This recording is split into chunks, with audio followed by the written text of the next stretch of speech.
जय हिंद। आप सभी का मेरे डिफेंस चैनल पे स्वागत है। तो आज के डिफेंस अपडेट वीडियो में हम 3 सबसे महत्वपूर्ण टॉपिक के बारे में डिस्कशन करने वाले हैं। तो जो वीडियो की पहली अपडेट है वो AMCA फाइटर जेट को लेकर आ रही है। तो आप सभी को पता होगा कि जो AMCA फाइटर जेट है वह भारतीय वायुसेना में 2035 से इंडक्शन चालू हो जाएगा। पर क्या तब तक AMCA का जो टेक्नोलॉजिकल एडवांटेज है वो भारत को मिल पाएगा? इसके अलावा क्या भारत से पहले जो भारत की एनिमी कंट्रीज़ है उनके पास 5th जनरेशन फाइटर जेट आ जाएगा, जिसके बारे में हम डिटेल से डिस्कशन करने वाले हैं। इसके अलावा वीडियो की जो नेक्स्ट अपडेट है वो डिफेंस एक्सपोर्ट को लेकर आ रही है। तो आप सभी को पता होगा कि भारत का जो शॉर्ट रेंज का एयर डिफेंस सिस्टम है यानी कि आकाश, उसको अपना पहला डिफेंस एक्सपोर्ट ऑर्डर मिल चुका है।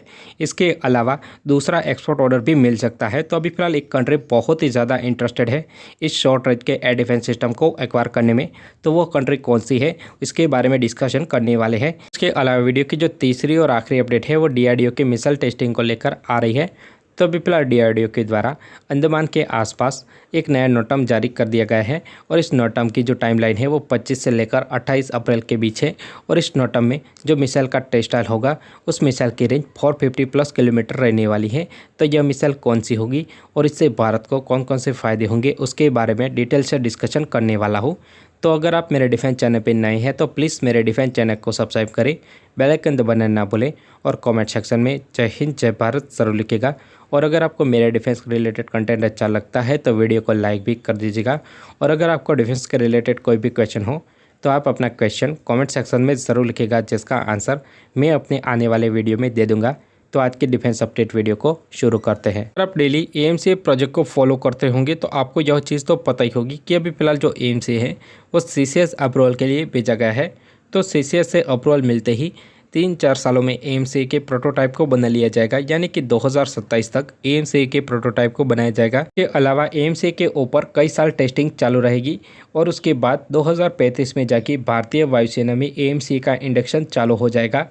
तो क्या 2035 तक जो AMCA का टेक्नोलॉजिकल एडवांटेज है वो भारत को मिल पाएगा?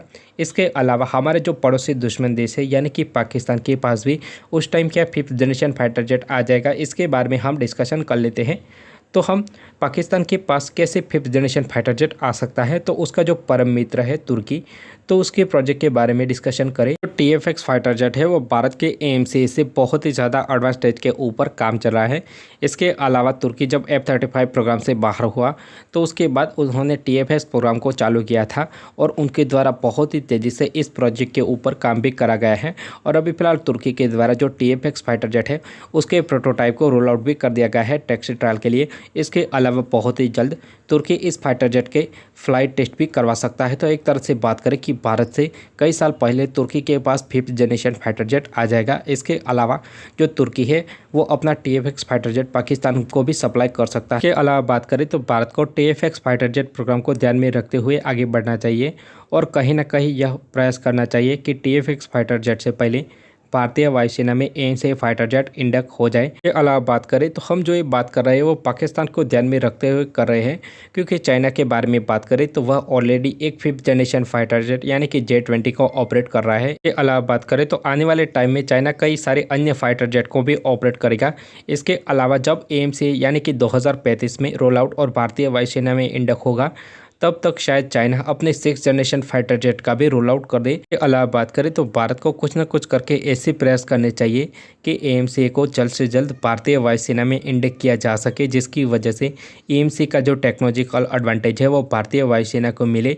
नहीं तो पाकिस्तान के पास भी अगर 5th जनरेशन फाइटर जेट आ गया तो भारत से पहले पाकिस्तानी वायुसेना 5th जनरेशन ऑपरेट करने वाली वायुसेना बन जाएगी। इसके अलावा बात करें तो भारत के जो डिफेंस प्रोजेक्ट होते हैं स्पेशली फाइटर जेट के लिए, उनके लिए जो टाइमलाइन रखी जाती है उनको लगातार पीछे खींचना पड़ता है।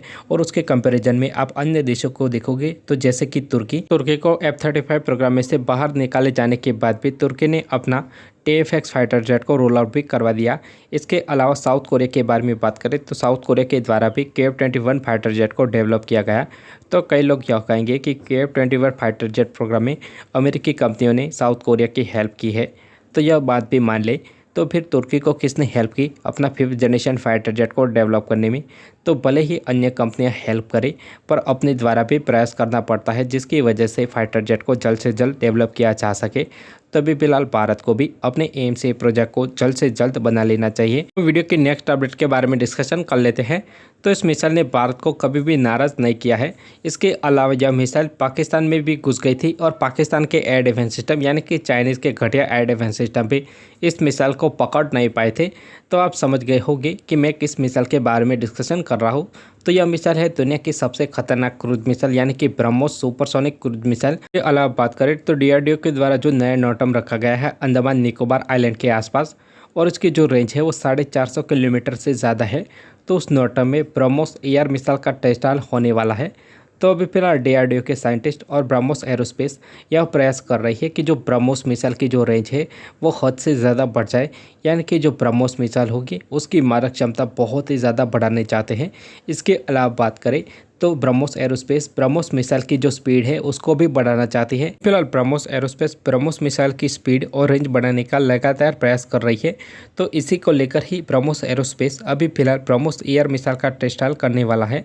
और जो ये ब्रह्मोस एयर मिसाइल की रेंज होगी वो 450 प्लस रहने वाली है। इसके अलावा ब्रह्मोस एरोस्पेस ब्रह्मोस मिसाइल की जो रफ्तार है मैक 3 उसको बढ़ाकर माक 5 करना चाहते हैं।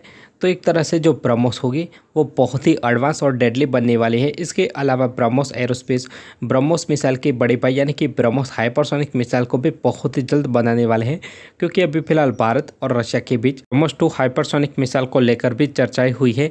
उसमें यह बताया गया है कि रशिया शायद जिरकॉन मिसाइल की टेक्नोलॉजी ब्रह्मोस 2 हाइपरसोनिक मिसाइल के लिए शेयर भी कर सकता है। ब्रह्मोस 2 हाइपरसोनिक मिसाइल डेवलप होने के बाद भारत ब्रह्मोस सुपरसोनिक और ब्रह्मोस हाइपरसोनिक दोनों को साथ साथ ही ऑपरेट करेगा, क्योंकि जो ब्रह्मोस हाइपरसोनिक मिसाइल होगी उसका कॉस्ट ब्रह्मोस एग्जिस्टिंग मिसाइल से 3 गुना ज़्यादा रहने वाला है। और यह मिसाइल एक हाइपरसोनिक मिसाइल रहेगी, तो उसको स्पेसिफिक टारगेट के लिए ही यूज़ किया जाएगा। हम वीडियो की तीसरी और आखिरी अपडेट के बारे में डिस्कशन कर लेते हैं, जो कि भारत के डिफेंस एक्सपोर्ट को लेकर आ रही है। तो आप सभी को पता होगा कि अभी फिलहाल ब्राज़ील में लार्ज डिफेंस एक्सपो चालू है। उसमें भारत ने अपनी एडवांस तरीन मिसाइलों को भेजा हुआ है। तो हमारे पिछले वीडियो में हमने डिस्कशन किया था कि जो अल्जीरिया है वो भारत के अस्त्रा मार्क 1 मिसाइल में बहुत ही ज़्यादा इंटरेस्टेड है। इसके अलावा कई सारे देश भारत की BrahMos air launch cruise missile में भी बहुत ही ज़्यादा इंटरेस्ट दिखा रहे हैं। तो अभी फिलहाल ऐसी अपडेट सामने आ रही है कि जो अर्जेंटीना है वो भारत के सरफेस टू एयर मिसाइल यानी कि आकाश मिसाइल में बहुत ही ज़्यादा इंटरेस्ट शो कर रहा है। इसके अलावा यह मिसाइल को खरीदना भी चाहता है। तो भारत डायनेमिक्स लिमिटेड ने तुरंत ही आकाश मिसाइल का जो ऑफर है वो अर्जेंटीना को दे भी दिया है। इसके अलावा बात करें तो जो आकाश है वो एक शॉर्ट रेंज का एयर डिफेंस सिस्टम है। तो भारत के द्वारा लगातार इस एयर डिफेंस सिस्टम को मॉडर्नाइज भी किया गया है। इसके अलावा आकाश एयर डिफेंस सिस्टम को अपना पहला ऑर्डर भी मिल चुका है। बात यही है कि भारत का जो पहला डिफेंस एक्सपोर्ट हुआ है आकाश सरफेस टू एयर मिसाइल का, वह सूडान में ही हुआ होगा। तो वीडियो अच्छा लगे तो please subscribe my channel and thank you for watching.